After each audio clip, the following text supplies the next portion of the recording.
Thank you for clicking, and thank you for clicking on FPFC. Today I'm in the north of England, red brick terrace houses, the smell of Greggs in the air. What else can a guy ask for on the last day of the season? Do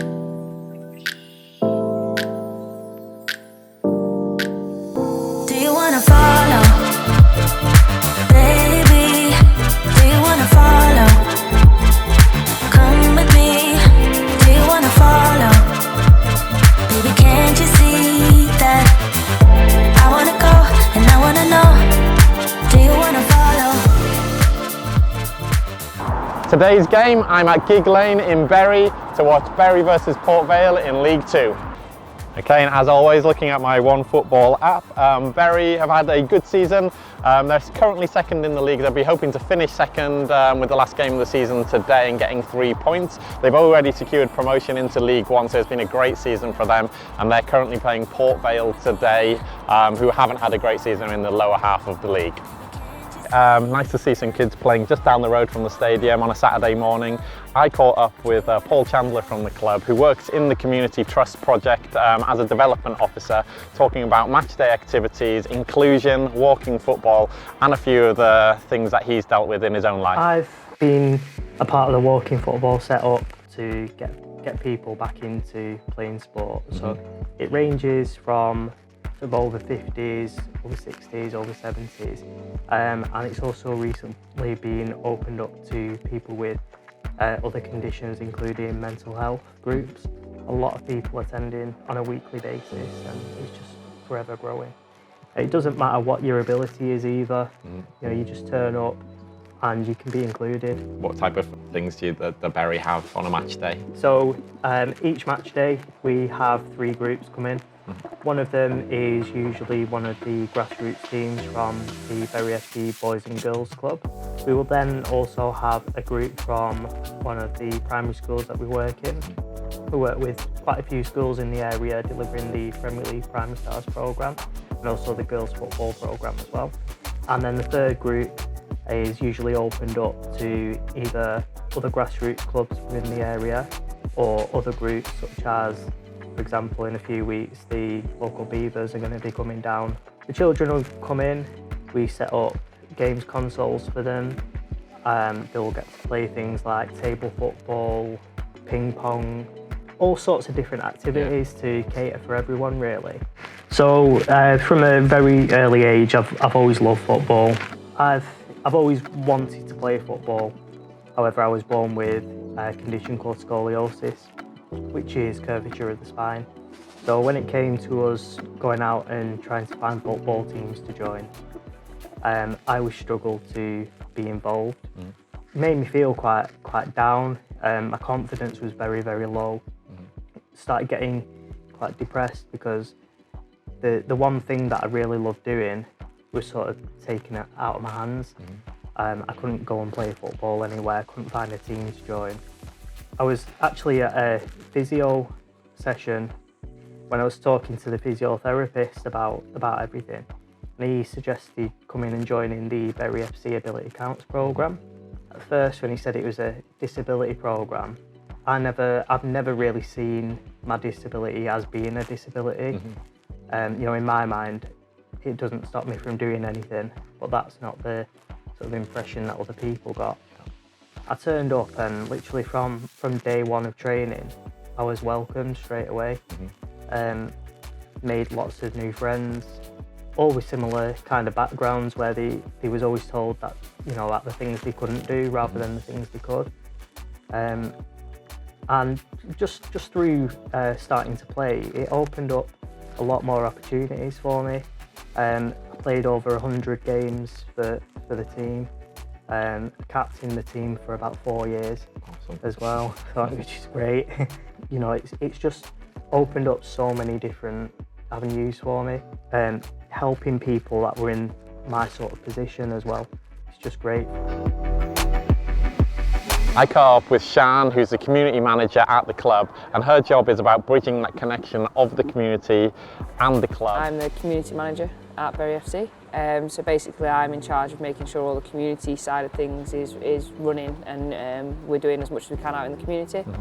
So we currently have 3 main strands. So we have the school sports, the specialist project strand and the grassroots strand. So within the school sports strand of things, we look at things like primary school activity, going in doing PHSE, maths, English, doing basically anything that the primary school wants us to assist with. So we'll do topics around mental health, we've done topics around hate crime, we've done topics around different team building, things like that. So it's kind of open to the school, so we work on an individual school basis of what they want to do. One we've got coming up, which I'm really passionate about, is the Sporting Memories. So that's working with the older generation of Bury, getting them to meet together, to talk, discuss about old games, old anything they want really. It's kind of like a social group for them, but it's to try and prevent things like social isolation, try and get them talking more to each other to help prevent mental health, any deterioration in their memory, etc., which is, it's about them. They steer that a lot, so it's about them coming in and deciding what they want to talk about, but ultimately it's giving them a safe place to meet. We want to try and make sure that everyone in the community has an opportunity to help themselves, come to these sessions, support themselves, talk to people, get involved with activities in any way, shape or form they feel comfortable. Okay, like I said in my last video, I'm doing some questions, so send me in any questions to the media links below. Do it before our match day and I'll get you on camera if I can. The first question I had was from Paweł Kemlinski, I think I said that right, from Poland. He asks me, will I ever go to a football club outside England? Yeah, hopefully. Me doing these videos actually started with the videos that I did away from England, in Italy actually, and that's where the idea come from. So hopefully in the future, if this goes well and I continue a lot of success with subscribers and views, hopefully I can take this abroad and carry on the journey and maybe do a league in another country. So yeah, fingers crossed. The next question I have is from Max Grice. Not really a question, Max. He just said, do Grimsby Town. I don't know what you mean by do Grimsby Town. Maybe do them over, or maybe just go to Grimsby. Yeah, maybe next season. The season's coming to an end at the moment, so yeah, next season, hopefully I'll go to Grimsby. I've been told it's very cold there, it's right next to the sea. And the final question as we walk and talk towards the stadium is from Mr. Kane, who's actually sent me a few messages. Thank you, Mr. Kane from Mexico City. He says, what makes each ground so interesting? And also he thinks that I support Nottingham Forest. First of all, no, I'm not a Nottingham Forest fan, good guess. And second of all, what makes each ground so interesting? A lot of the grounds like I'm going to today in Gig Lane in Bury, it's actually from 1885, correct me if I'm wrong, I'll put it down here if I'm wrong, is a really old stadium, so they all have a lot of character because they're not like newfangled stadiums that are just being built in one single shape, so they all have their own character, so yeah, that's why each ground. As always, like I said, get in touch in the social media links if you want to send a message and get on camera, and I'll answer some questions next time. Now I'm going to head over to the stadium.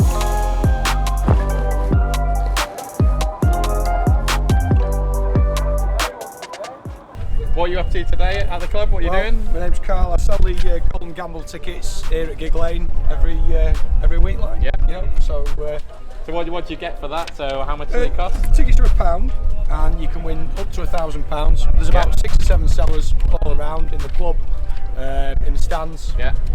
Just before the game. All right. And it's £1 a go, and it's drawn at half time. There's 3 prizes. Give us a go then. Why not? Go? No problem. All right. And it's been a really good season for Bury, right? So it has been a real good season. Yeah. Yeah. Really get behind the lads, and Ryan Lowe's done an amazing job. Yeah. With his resources that have been available to him. So yeah. It's been brilliant. Bit of a celebration today, I'm guessing. Today's going to be a bit of a celebration. And yeah. Good atmosphere today, hopefully. Yeah. I feel sorry for my wife and my father-in-law, who are lifelong Bury fans, who were on holiday in Spain missing it. So, oh, nice one. You can say hello to them if you want. So I hope you're alright, Kirsty and Al. Enjoy yourself in Spain. You promised me a winner, so I better win, right? No worries, pal.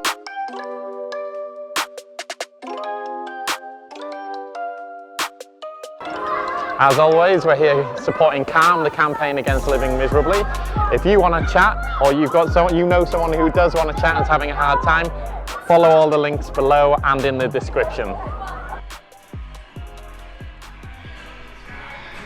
Okay, so just ahead of the game, we've got into the stadium. We'll catch a little bit of the build-up. We'll watch the players warming up as always. And fingers crossed, it's a bit of a celebration for Bury today because obviously they're already promoted and they're just trying to secure second place in the league. And as always, I'll see you at full time.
Okay, so that's full time. It's a 1-1 to end the season. Bury are promoted automatically. There's celebrations on the pitch. I'm not sure if they're supposed to be on the pitch. But anyway, what a great first season of FPFC, and I'll see you next season. Do you wanna follow? Baby, do you wanna follow?